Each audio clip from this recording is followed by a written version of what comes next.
இப்போ வேலுமணி பழனிசாமி முதுகில் குத்திட்டு அங்கே போனார். இப்போ அங்கேயும் கையை விட்டாங்க, விஜயும் கையை விட்டார். இப்போ அந்த இடத்துல தொங்கியிருந்தாங்க. இப்போ பழனிசாமிட்ட மறுபடியும் போய் சேர்ந்துட்டாங்க.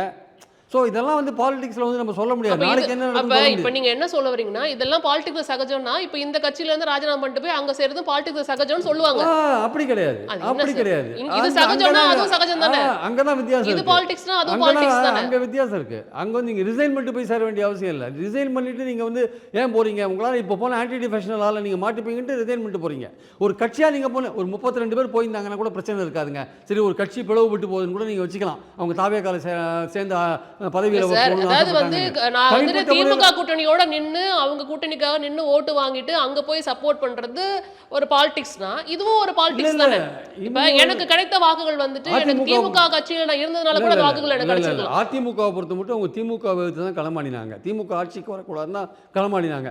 அந்த அடிப்படையில் ஒரு குரூப் ஆதரிச்சு வச்சுக்கோங்க.